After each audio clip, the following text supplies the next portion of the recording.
welcome back to another edition of Dive In Deep with the Dirty Water Boys. Yours truly, Dirty Water Don, and to my left, Ganimal here in studio with our special guest, Salisha Thomas. Now, she is a personal friend of my wife and myself. Salisha, how are you today? Hi, I'm good. I'm so excited to be here. Thanks for having me. You're very welcome. thank you for coming. I just really quick want to start. How long does it take to do a hairdo like that? That is like prom ready. Oh my gosh, you know what? I appreciate that so much. This is actually I'm out of time. I only have 5 minutes hairdo. That's 5 minutes. Yes. Doing my natural curls takes like 2 hours. Doing an updo like this takes 5 minutes. You're ready for prom. Let's go. You're ready for prom. So I don't know who's prom date, but you're ready for it. Thanks Time's a lot. limit going to get here. Oh my God. So we were reading up on you. See, John knows you. My sister-in-law Nicole knows you. I do not. We just met. Hi. And Nice to meet you. it's a delight. I was doing a little research on you, and I see that you're a Disney singer. Yeah. What does that entail? And how is Mickey Mouse? Oh my goodness. Well, let's see. What are we in? 2023, I worked for the Mouse out in California back in 2013. So it's been a little while. Well, 10 now. years. Does he go by the mouse? You know, Is he the boss mouse? I like to call him Mickey. Okay. We're on a first name. Yeah, I know him as Mr. Mouse. Yeah, he likes to pay me in cheese, but I'm like, I actually need the cash, sir. But all right. he was wonderful, and I loved it. I worked at Disneyland Resort in a couple different shows, and I was in a new show called Mickey and the Magical Map, and I played the...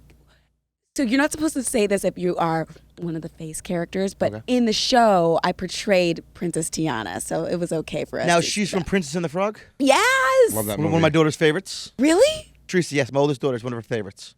Oh. She has a lot of the little miniature figurines. Oh my I've gosh. seen it more times than I care to admit. That's...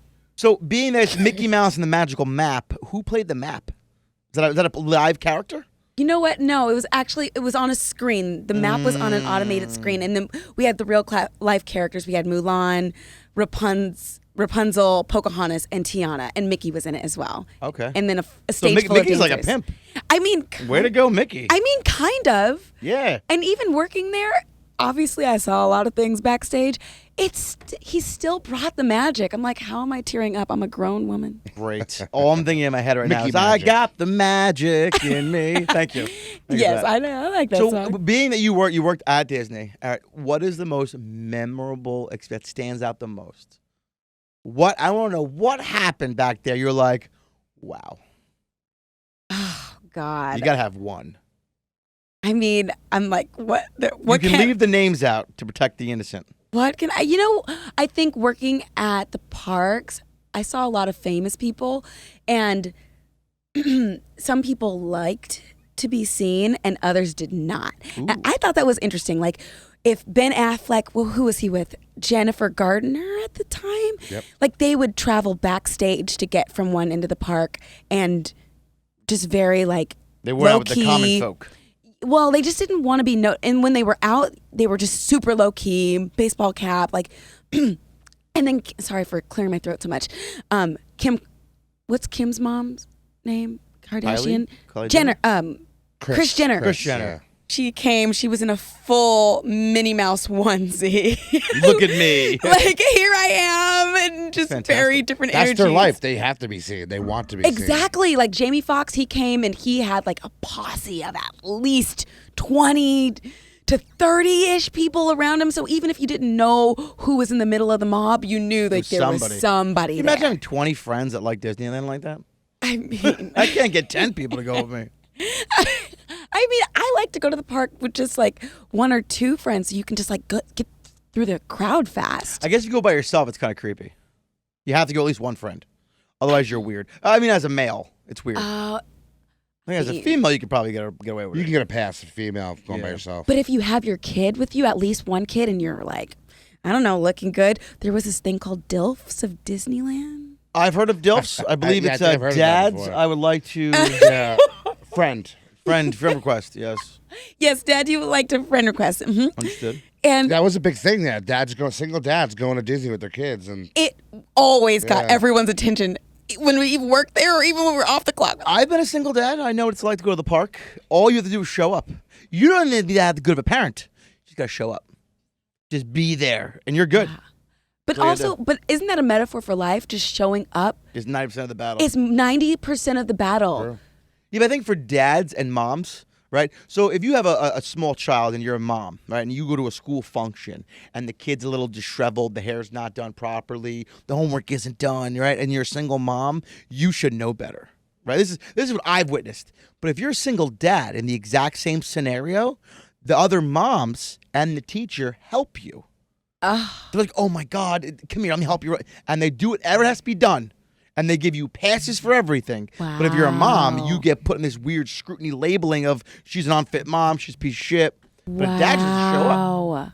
Like I took my daughter to dance class, right? I was a single dad at the time, and I went there, and I didn't have her makeup done or her hair, or I didn't do all the things that should have been done. But the other moms were like, oh my God, no problem. Doing her hair, getting her stuff ready. Wow. For the dress rehearsal. It wasn't a full-blown rehearsal, a full-blown event, but it was the dress rehearsal. So they banged it out in like 2 minutes. But I've also seen other moms show up, right? A single parent with a mother with their child, and other moms talk and get all catty in the corner. What is So up with that? It's a lot easier. I'll be the first one to say it. I don't care. I said what I said. It's easier for a single father when it comes to group sports or group activities to get a helping hand Then than a single mom. thanks for putting that on my radar. I don't have kids yet, but I know I will. Check it out. At some point. So I want to be a compassionate mom to the other women, and also I'm That or make Andrew take them by himself. Yes, Yeah. make Andrew. And they'll take care of it. Wear your ring, babe. He showed me this meme on Instagram the other day, and he's like, what my wife thinks when I don't wear my ring. And he walks out the house, like this random guy walks out the house, and all the women are like, I love you. They get more attention with the ring. Oh. Yes. Yeah, yeah. Single Sure. men do that. Single men will wear a ring to the bar, and they'll get more play with a ring on than with a ring off. No. Yeah. Even this past weekend, yes, Nicole, I was getting hit on by all these like middle-aged women, like 40 to 50. They constantly are hitting on me. Yeah, because there's no commitment. Yeah. You're not going to show up at their job. You're not going to stalk them. It's a hit it and quit it environment. And then since we live in the world of Tinder, where it's just like hit it and quit it, and sex is a commodity where it can be traded, a man who is established can take you out to dinner. Someone already wanted him enough to marry him, so he has to be good in some sense. Oh, God. And then they leave. This isn't good for my heart right now. But a good man will just like take it in stride and realize it's happening and just let it roll off your I back. feel like I'm in the locker room right now, and my mind is being blown. Well, by... my go-to line is my wife doesn't let me date. When I get hit on, I'll say, I'm sorry, my wife doesn't let me date. Which is hilarious because some probably... Yeah, but it breaks the ice. It doesn't make that awkward, I approached you and you're taken. But it makes a laughter. It lets the person know I'm married and she doesn't appreciate what you're doing. And 2, 3, I'm done here. Have a good day, but I'm not busting your chops about it. That is pretty smart. Just say, hey, my wife doesn't let me date. Be like my wife would make a game out of it. Like we laugh at it and see Nicole's like, oh, she's gonna come up to you, I guarantee it. And like, sure as shit, this woman like approaches and starts talking to you. Like she'll ask like innocent questions, like, "Hey, do you know where this is? Or have you seen this? Or Do you know where the men's room or like is? the other night, What? she goes, do you know if houses are cheaper down here or in Newark?" I'm like, Newark. I go, how would I know? don't Like, know. like things like that. Also, What about Nicole's me the since I know coolest this? human ever. Like the weirdest question to approach you, but I don't know what I got for that. so let's roll Disney. back to how did you start? Like you're Miss California. Yeah. How did you How'd that go? start like singing and getting into this kind of stuff? Okay, well, I actually, in high school, I had a lot of different hobbies that I liked. I was in the marching band and I Club? was a cheerleader. Really? I was not in Glee Club because I didn't really sing. I was in theater, but I was always like my voice was always in the chorus. I was in a church choir, but I never really had the solo. And so when I ran for my first pageant for Miss Fresno, my senior year of high school, I needed a talent. And so I ended up singing because I wanted to do a monologue, but they said if you did a monologue, that means you don't have talent. Is that true? That's not true. Oh, I'm just wondering. I'm asking for people that don't know. In pageant world, it's like if I can't do anything else, I'll just memorize a paragraph and call it a day. So they're like, can you do anything else? Like trying to like up my game. And I was like, I guess I'll start taking singing lessons, realize I like to sing. majored in musical theater in college, and I went to Fullerton, Cal State Fullerton, because it was near Disneyland, and I knew I wanted to work at Disney, and proximity is a thing. Yes, it is. Absolutely. So I went to get my BFA there, got into the program. They chose 12 of us. What's the BFA? It's Bachelor of Fine Arts, and it's super, like, there was 200 of us at the start of our freshman year. Then they narrowed it down to 40, narrowed it down to 20, and they chose 12 of us. Wow. You went from 400 to 12? Yeah. That must have been grueling. No friends made there. Well, yeah, it was very competitive. And I'm the type of person who's always like, I'm here to make friends. And there are people who are like, I'm not here to make friends. But I'm here for business. Right. I do business things. It was really competitive, and I got into it and wasn't happy, but I did get my training, switched my major to BA. Badass. Got it. Yeah, just That like one I know. just a regular bachelor's in theater, and got a job at Disney. Almost had to drop out of school because it was a full-time job that conflicted with my last semester of college. Does Disney require these degrees to work there? No. Okay. You do above and beyond. Well, I was going to drop out of school, so I wanted to work at Disney, and I was going to be in the union. They were going to pay me well. It's union. Well, if you're a vocalist, yeah. Really? If you're not, like, I started as a character host. I was not a vocalist. They did not pay me well. They didn't treat me that great either. But when I was a vocalist, they treated me like gold and paid me. Okay. Which was nice. And your union? Yeah. Okay. It was a sister union of Equity, which is like the union everyone is in on Broadway. Okay. So that was a nice, like, foot in the door. I was able to finish college while working there, and something happened. They dropped my days down to 1 day a week. Who'd you piss off? Right. You can tell me. I was like, wait, and other things started happening energetically. Like, I stopped getting as much work as I was getting in California, and I wasn't happy, and I just broke up with my boyfriend. I'm like, I feel like I want to give New York a chance. So maybe it wasn't Disney. It was maybe the universe telling you, all right, Yes. you crazy kids, skedaddle. But it's hard to, like, feel that way while it's happening. Oh, you feel like Right. the world's crashing down on top of you. Meanwhile, the Kind world's of. going, look at that open window over there. You should go that way. Yes. Yeah, I got you. Exactly. You get it. And I went out to New York for 30 days, and I gave my shifts away quietly at Disney, and I just wanted to just feel it out, what it was Those who like. don't know, our listeners, there's no Disney in New York. Right. So you came here with nothing. Yes. That's like the American dream right there. And while I was here, this homeless man looked me in the eyes, and I'm not kidding you. He said, I don't know who you are, but you need to move here, and you need to do it now. You're going to be a star, kid. I mean, This is what I see now. I honestly, I quit my job that same day on the phone at Disney. I hope he was smoking a cigar when he told you. How are you right now, little girl? Come on. No, he wasn't, but his eyes did sparkle. And within 2 weeks, That was the PC in his eye. He was smoking angel dust. he was. I was like, this has to be an angel, because I had goosebumps all over me. And within 2 weeks, I'd quit my job at Disney. I'd given all my things away, got rid of my apartment, and then come back to New York. And the week later, I got a show called Beautiful, the Carole King musical. And I So booked, that was your first Broadway show. I booked the first national tour. Okay. And so I went out on tour with them for 2 years. Now, what does that consist of? Is that the continental United States? You go abroad? For this tour, we were just in the United States. I think I went to like 26 states. Favorite state? New York's always my favorite. No. state. Favorite, don't be a cop-out. Favorite of the 26 states, what's your favorite one? You live here. You can't say California, New York, because you live in those there. states. I want to hear like Boise, Idaho. Like, what was Like your a favorite state to place? visit, not to live in. Oh gosh, it's, Mine was Lincoln, Nebraska. really? Loved it. I drove cross country and broke down in Lincoln, Nebraska. Had to stay overnight. Actually, an autistic kid cut my hair, which was great. Overpriced. If you ask me, it was like $100, I think $100 for the haircut. Well worth a great kid. Took an hour and a half. $100. He was sweet. My oldest daughter's autistic, so it made sense to me. I'm like, cool, What? I'll pay you. I love the city. Garth Brooks was playing that night. The cops were absolutely fantastic in that town. My trailer was my car had a hot rod. I needed to park it. The cops were like, that's too pretty to be on the street. Park it in the police impound for free. They drove me back to my hotel. Like, I loved Lincoln, Nebraska.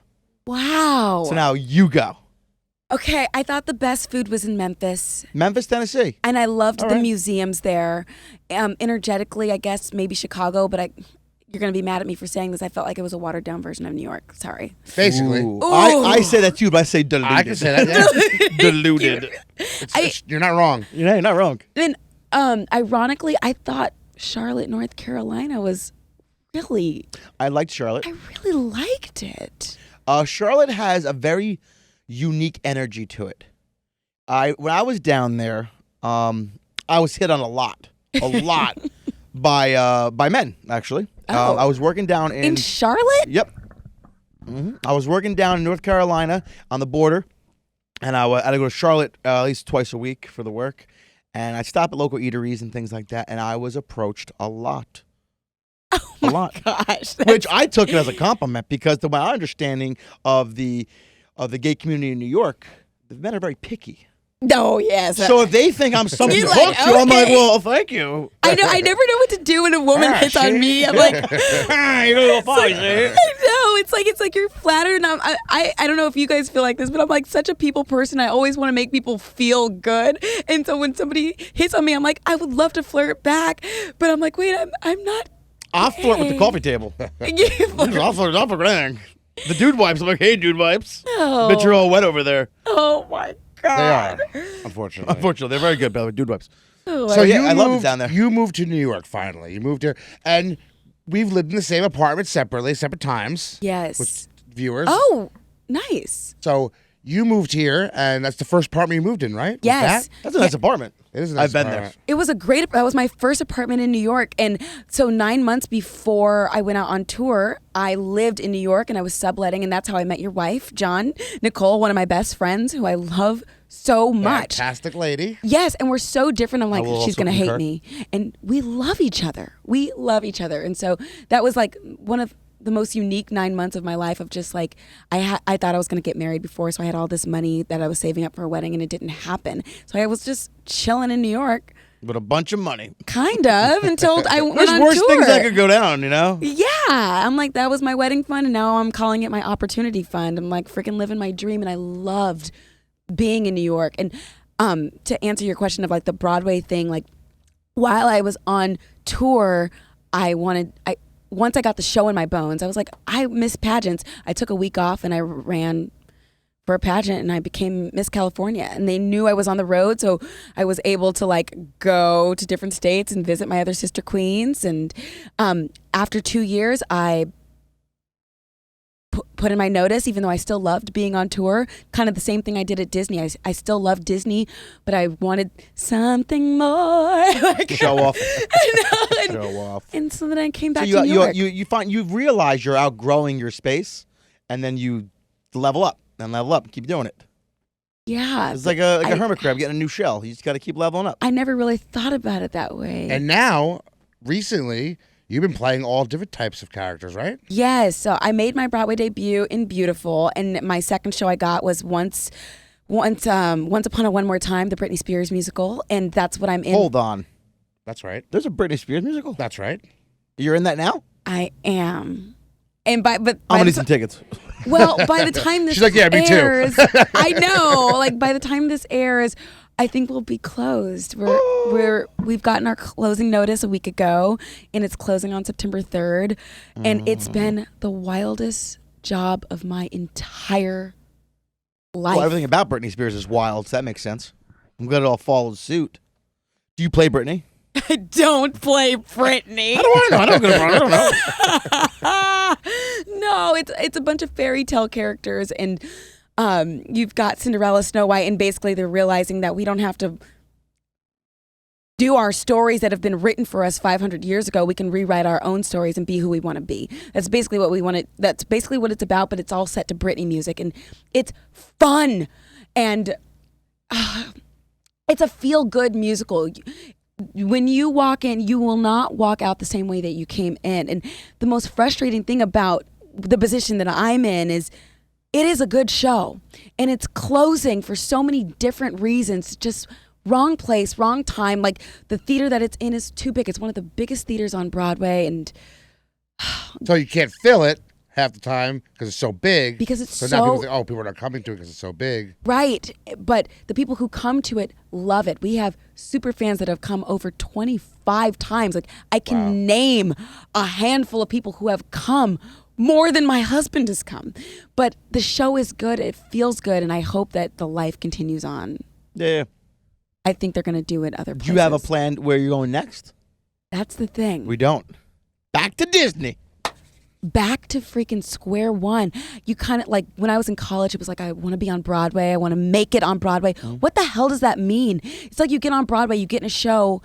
Eventually it closes. Even Phantom of the Opera that was open for 30 plus years closed this year. Like things close. And so that's this idea of like constantly reinventing yourself. It's like you're a senior in high school, then you get knocked back down to being a freshman in college. Then you get to be a senior in college, and then you move to the big city and you're a nobody again.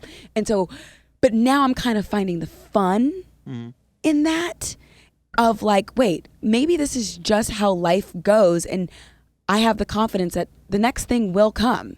But now it's a matter of it being the right thing instead of just getting a job to have a job. Get the right job. Get the one that's going to spark joy, that's going to not feel like work. What is that? Because it's easy to just hit the grind, hit the rat race again. My agent gave me 3 auditions that I'm like, any other world, I'd be jumping on it. And now I'm like, wait a minute. Don't think I want these. I don't think I want that.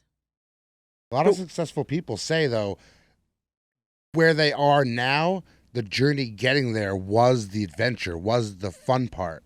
Was the stress and the headache of it all. I don't know, buddy. In the hindsight, was the actual adventure, like the fun part I of don't it. know about all that. I would love to get here without all the stress and bullshit. Not gonna lie to you. I mean, but also like some of the things that you guys do, getting there, you're still doing the work, which is very exciting, you know?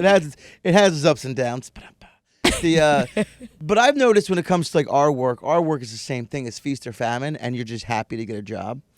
And now more though than ever is I'm real selective on the jobs because you're right. Is this worth my energy? Is it worth the energy? Is the juice worth the squeeze? Or am I going to do this for what, a paycheck?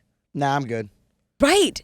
Like we it's like growing up, especially our parents' generation, the whole thing was you work your job for 30 years, whether it's a 9 to 5 or something else, and you provide for your family and you just have this sense of stability.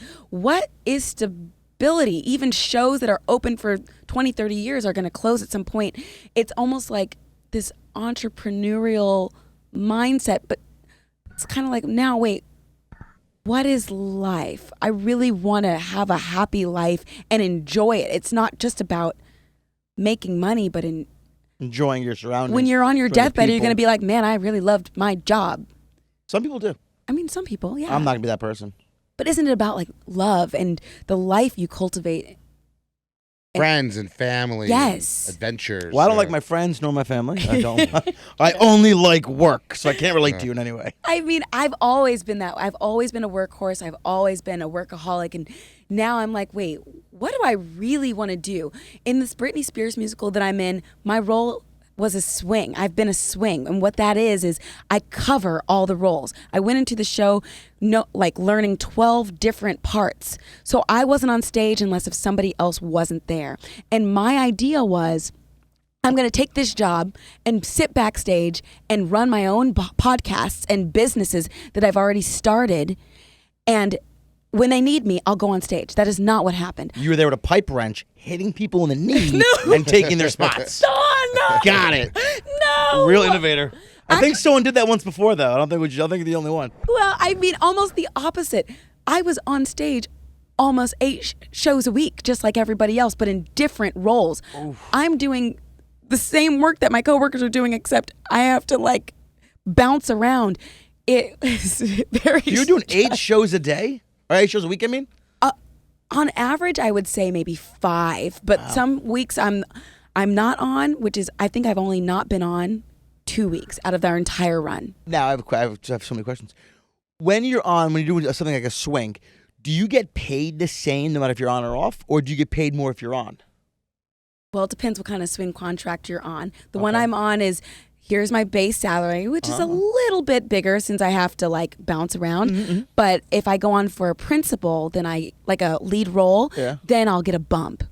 Okay, the reason I ask is you guys are usually a union. Yeah. I have so many questions about different unions. Yes. And I always like to ask about things like that. 'Cause Absolutely. we have things similar in our career with how deep you dive, or depending on what you're diving in, Nice. where you are, you Hazard. get paid more. Yeah. Yeah. And so now my contract moved from covering 12 roles to just covering 5 of the lead roles. So whenever I'm on, I do get a bump. Which So is you're only nice. doing leads now. Now I'm only doing leads, yeah. Damn, I'll say it. Damn.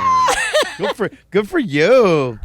Thank you. I mean, it's definitely like been a growth experience because my first Broadway show, I was featured ensemble. It's center stage for like 2.5 minutes, and the rest of the show, I'm busting my butt and the dancing in the back, and and this one, when I'm on, I'm on. So now this show closes on the 2nd of September. The 3rd, yeah. 3rd.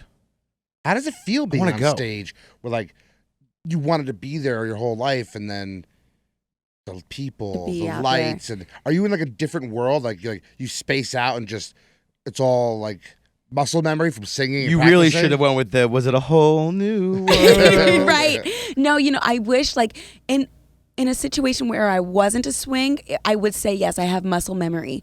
Here, when I'm bouncing around, my mind is constantly engaged. I don't get to go on autopilot because I'm like, who am I today? Right. Sometimes I literally have to look down at my costume and figure out who I was to know where I go next. This is who I am. Who am I? Like, I went on for Snow White the most. I think I went on for her 35 times, which is a lot. And they finally put the second cover. I was the first cover for Snow White. They put the second cover on, and I went on for the second cover. So the girl who played Little Mermaid went into Snow White, and I went into Little Mermaid. And I was so used to being Snow White when I was on that I was getting ready to go sing the duet. And then the girl walked by me in the Snow White costume. I'm like, I don't get an apple today. if you are Snow, who am I? Oh my gosh, I'm Little Mermaid. I need to run to the other side of the stage. So there's not muscle memory truly for me, but being out there, More of awareness. yes, very active awareness. It can be so stressful because I'm like, make sure I fill the hole, say the lines, and give my coworkers the show that they're used to. But also looking out at the audience, it does feel like, Wow. Where Yeah. are Yeah. the other people? You replaced Snow. You covered Snow White's spot 30. about 35 times. Where was she? Taking a little siesta? Where was she going? I respect her so much. She's somebody who I look up to quite a bit. She's actually the reason why I took the job, because I wanted to understudy her specifically. She is so talented. Her name is Aisha Jackson, and Hi, Aisha. she can sing circles around everybody who I know. But do you have that kind of freedom in that kind of job where you could take off like that? Not usually, no. That's my question. Why does one take off so many times consecutively like that? I mean, any role, not just her. I'm not singling her out. Right. I'm saying I understand having an understudy and having a swing, and I get that. Right. But it seems like you were working an awful lot for a fill-in. Like, you know what I mean? Like, Yes, if I you were the was. role. Well, I did cover a lot of different roles, and so all the different parts that I did go on for, our show it's hard on the body. I'm gonna just say it. Like, there's a lot of dancing, and there's a lot of singing as well. And so, the dancers who were out, or even Aisha, like, their bodies are breaking down. We only have so much PT and not any recovery time. There is like vacation time for that kind of work? Yeah, there's Okay, vacation. We have personal days, sick days. There was COVID going around. There's a lot of different reasons. How did COVID affect Broadway? I mean, in 2020, Yeah, I shut it down, right? shut it down. I didn't have a career for 3 years. Jesus. Yeah. Jesus, help me. It's a long time. That is a long time. That's actually the longest I've ever gone without working. And I think it was kind of like a mind boggle, like, oh my gosh, will I work again? And then I had to remind myself, I have always worked since high school. Whenever I've wanted a job, a gig, I always had one. The only time in my life that I have not worked is when the industry of my choice did not exist. And so that's when I have to remind myself and believe in myself, like, no, I do have something to offer the entertainment industry. But during 2020 and 2021, 22, when the show I was waiting for didn't exist, Broadway didn't exist, I was at home trying to figure out like, what do I do to fill my soul? And like, we're sitting here right now on this podcast, and I love your studio. It's so incredible. Thank you, Etsy, for giving me the ideas. It is great. Like, I decided to also start a podcast, and my why was I need a reason, like almost an excuse to call my friends and connect, like have these coffee dates. And so I started Black Hair in the Big Leagues, where I could call up my Black women friends on Broadway and one-on-one talk about hair and kind of fill my time when I didn't have any other connection to other people in the industry or didn't get to go backstage anywhere. It's like, what do we have purpose? Yeah. Yes, Something to do. a sense of purpose and talking to people and their experiences of like, well, what are you doing during this time, and how can we keep our spirits up when it sucks out here in these streets? It was actually, I'll say it was shitty. It was pretty shitty. That's why we like to have the in-person podcast. We have a lot of people saying, hey, we'll be on your podcast virtually. Zoom call. But we're really hesitant at this point just because of we don't want that like COVID vibe yet. Like to keep it in person, keep it human. We are 6 feet apart. I measured. Oh Right, my God. right, just in case. We're good. Just in case. Just in case. That's actually really funny and smart. But like that, I was wondering about that, John. I'm like, we're doing this in person? We live like, we're both on the East Coast, but like there was like a little bit of a commute in there. Yeah. But there is something about in person that you can't get. You can't anywhere. duplicate Yeah. it. You can't imitate it. You have to. And the viewers know. They feel it. Like when I watch podcasts and someone calls in, it's different to me when I watch it. I'm like, Yeah, that's not really. It's okay. That's all right. The content's there, the conversation's there, but it's lacking something. It is, and aside from quality, you can control your side of the room, of the Zoom room, Absolutely. but you have no idea what your guest setup will be. So, It's but an like, iPhone sitting on a desk held up by a coffee cup. right, That's usually what it is. right. So there's nothing that can really truly replace in person. So I'm grateful that you guys helped make this happen. And we're grateful that you came. I'm like, it's so exciting to like sit in the room with somebody. So now you have your podcast. Yeah.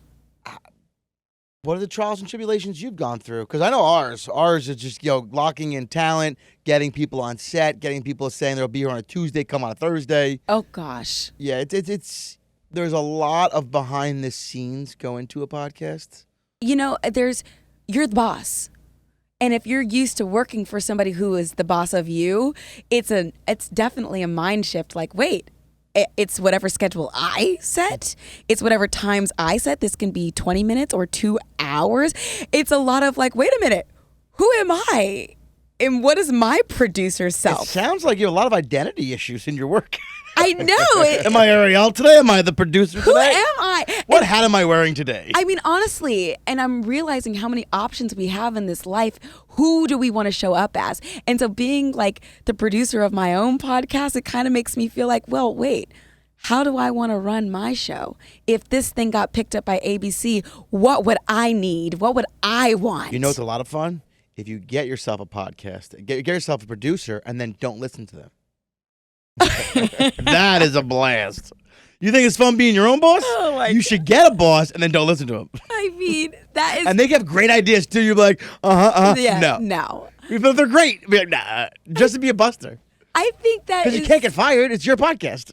and that's the beauty, the freedom. I think realizing like who I am in all of this, realizing that we as individuals have so much more power than I think like I was raised to believe. I take most of my core belief systems from the movie Ants. No, I'm sorry, Bug's Life. Oh, I love both of those Bug's movies. Life, when they had the crickets come in.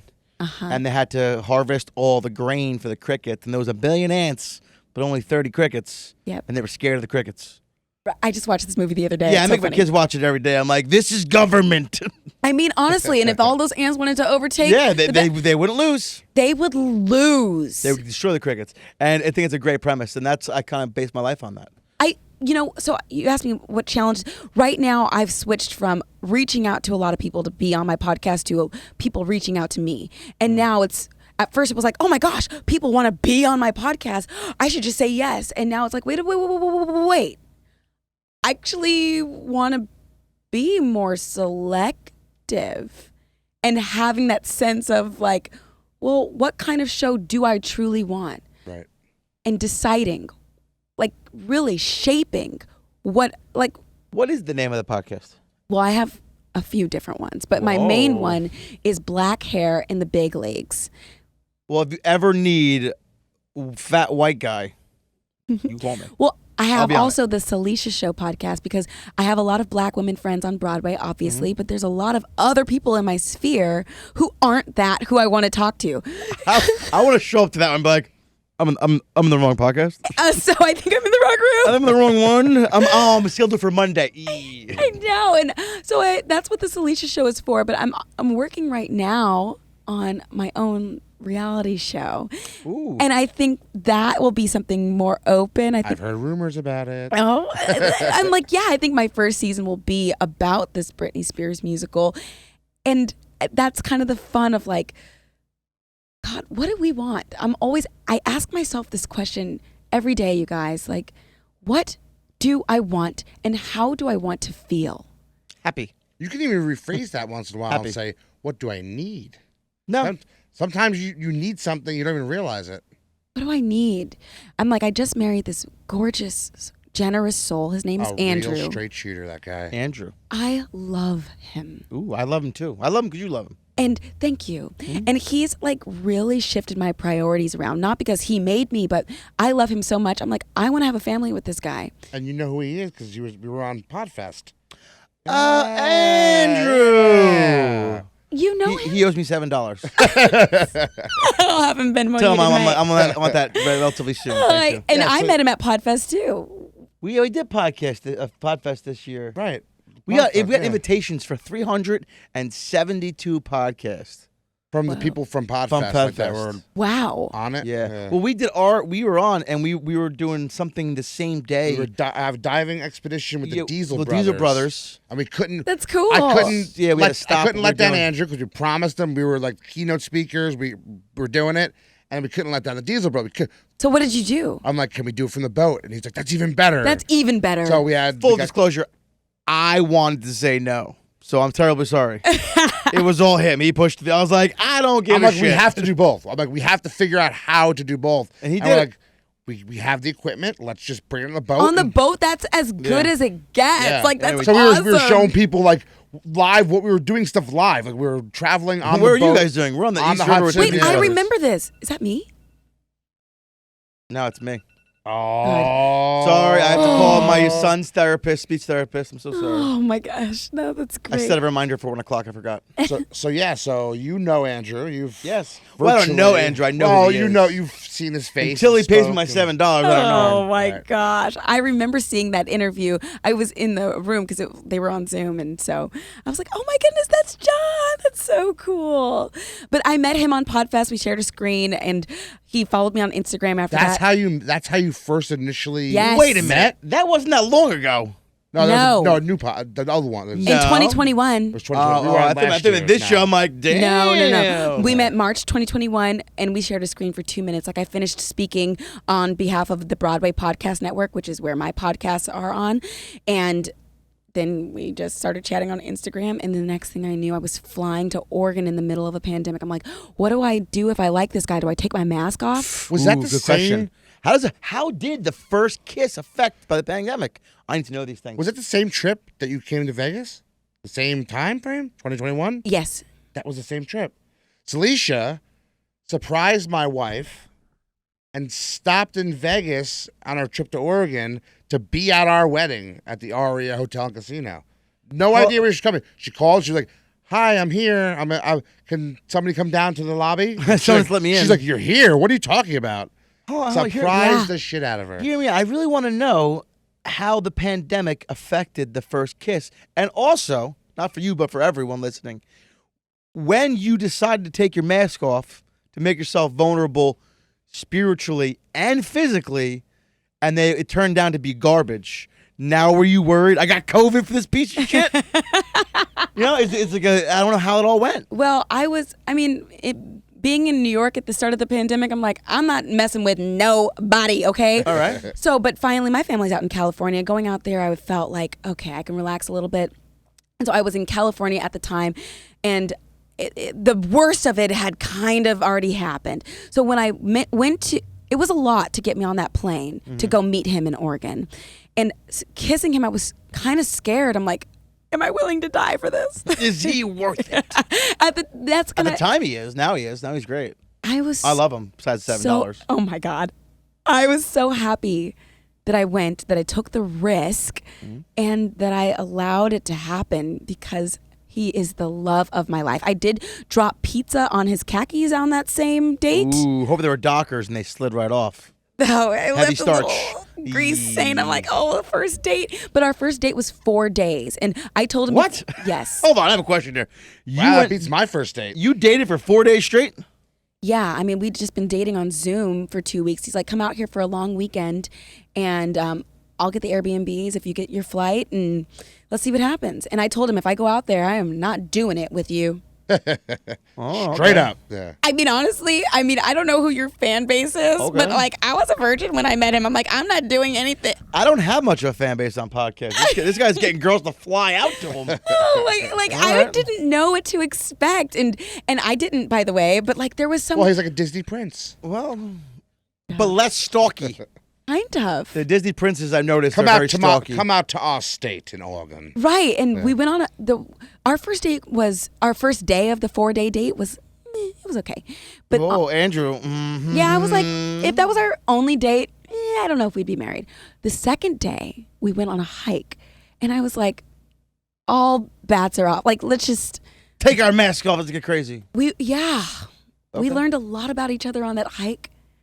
When we came down off of the hike, we'd left the doors of his car open. We thought somebody broke into his car. You just didn't close them. We were so enwrapped in conversation that we serendipitous. Forgot to close the doors of his car. Thank God it wasn't New York.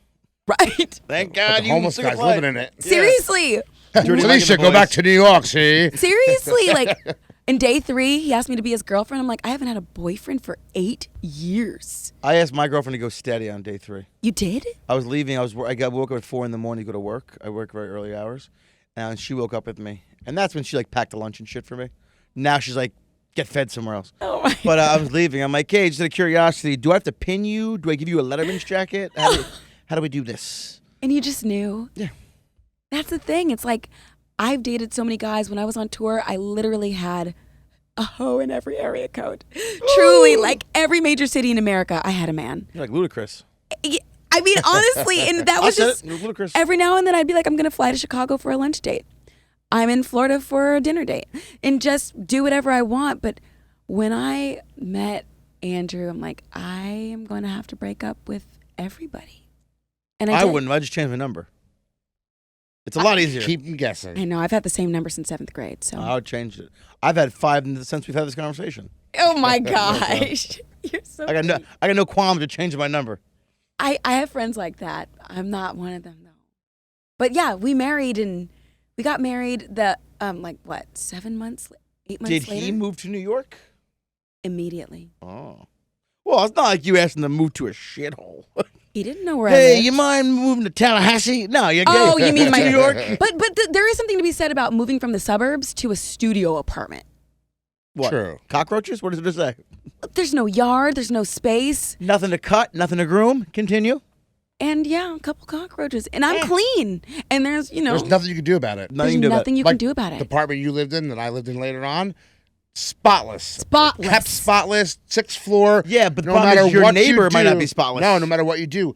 Like, you open the bathtub shower, they're coming up the drain. Like, Yeah. you can't stop it. Yeah. Thank God there was no mice or rats or anything there. Thank God. But Well, I think once in a 6th while, floor is still too high. cockroaches in the bathtub. Which, Yeah. What are you going to do? Not shower. There.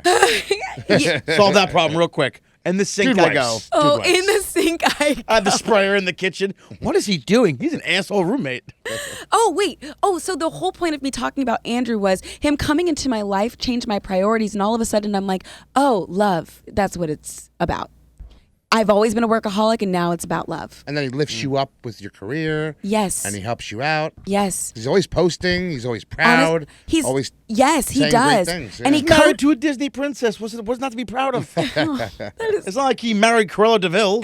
He got all the princesses in one shot. You know it. Very also, true. He also helped me. Thank you for saying that. You're welcome. He helped me, like, he coaches people on their businesses on, like, how to make more money doing what you're already doing. And I listen to his coachings because he's always on Zoom, and I didn't let him coach me for so long.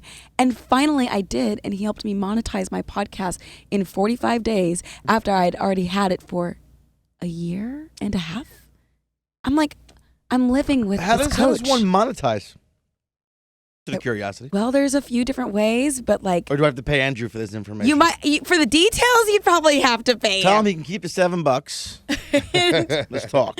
But yeah, like basically finding a sponsor is a good way to do it, and there's different ways to do that. But My question I always had was, if Andrew, if you're listening, I'm confused on how you get the price. Because if you ask my mom, I'm worth $1 million, right? But if you ask another brand, they might think I'm worth $1.73. So it's like, how do you get that price to put yourself out there? Don, I feel like part of it is how much do you feel like you're worth? I'm worth $1 million. Then charge $1 million. But then no one wants to pay it. Therein lies the problem. If you really think about what product you are offering to the world, whatever it is, and if it's a level of how much do you believe in what you are doing, that is where you start. You know, for me, sometimes I give voice lessons. I've never given a voice lesson in my life. I'm like, is $75 too much to charge? Because I don't know what I'm doing. Other people will be like, you're literally starring on Broadway. You can charge more. Right. It's really, how do you see yourself? Yeah. And then also, if you're reaching out to companies, what is the company? If you're reaching out to Walmart, it's different than if you're reaching out to a mom and pop or someone who just started a business who's by themselves. Yeah, Is it a major corporation? Is it somebody who's just starting? There's different ways to do your price point, but that is always a big Maybe question. I'll talk to you, Andrew. I think our next Maybe step I is to won't. have a dinner date with Sir Andrew. Andrew. And, does he have his lordship? well, he will after He we're does done with to us. me. He Yeah. should. It's I love like him. it's $75. You get a little plot, like a 12-inch by 12-inch land in Ireland, and you get your lordship. Wait, really? Oh yeah. How fun. I think it was $75. I got it for an ex-girlfriend of mine to make her a lady, and then to be a surname, it's $75. Wait, really? You buy a plot of to be a surname. You need to own a certain amount of land, or you need to own land in certain areas of the world. So it's literally like a You foot get a by 12 foot, by yeah, 12 piece of 12 land, inch by 12 and then inch. for an extra like $200, they'll plant a tree on it. Wait, that's kind of great Yeah. to change your whole title. I mean, yeah. Then you could be sir whatever or lady whatever. Hmm.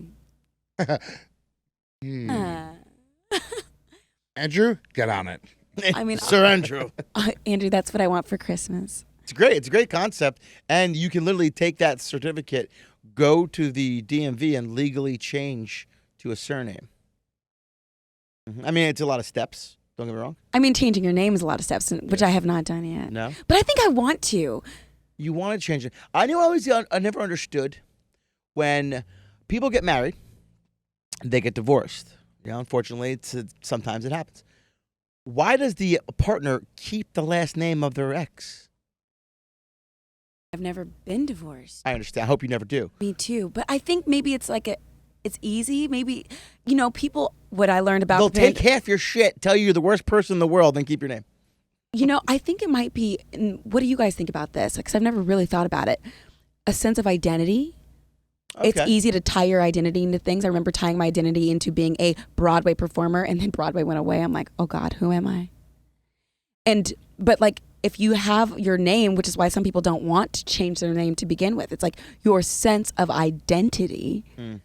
And you've lived with it for 5 years, 20 years, 25 years, 50 years, and then all of a sudden you change it again. It's like, who am I? I've heard of women keeping it because their kids have the same last name. That I've heard. But I've also heard people that don't have children together, and they only been married for like 2 or 3 years, and they kept it.